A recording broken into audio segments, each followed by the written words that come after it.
5 very powerful countries, which in many ways, by different methods, wielded a lot of influence. And in the initial years, if you look at 50s and 60s, there were countries who were politically independent, but not economically independent. And therefore, even the political independence was very, very limited by that factor.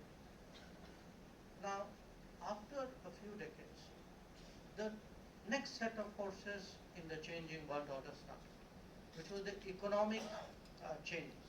The economic changes in terms of new centers of production and consumption. And you saw East Asia, Japan, Korea, Southeast Asia take the lead, followed by China. Then there was a gap, in my view, a very costly gap of about 15 years, where India also started to reform. So you had the first wave of political changes, the second wave of economic changes. Then there were some very special issues, like the nuclear issue, because the 5 countries who really dominated the world were all nuclear powers, and they had made a treaty which said only we 5 will be nuclear powers. So the nuclear changes started after another 20 years.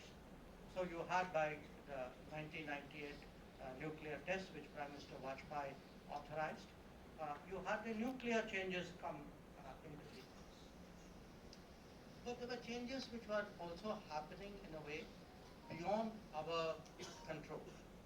They were not necessarily triggered by us. We participated in them, and I would say we benefited by some of them.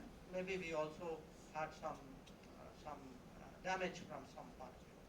And those were the globalization changes. So if you look from the 1990s, the spread of technology, greater mobility, businesses going to other countries, and so the political, the economic, the nuclear, the globalization. By the time we reached the beginning of this century, the world was actually beginning to look very, very different. But the world is habitual, like people are. Nobody changes habits unless they are compelled to change habits. You don't like getting up early, nobody can make you get up early unless you have a class which forces you to get up early. So the action forcing event was the global financial crisis of 2008. At that stage, the Western countries, there was a group called G7, which were all Western countries of Europe and North America.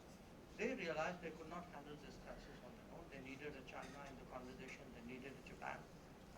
Japan was part of it, they needed a Korea, they definitely needed an India. And the G7 became the G20. That same G20 which is also going to come to Kashi this next summer.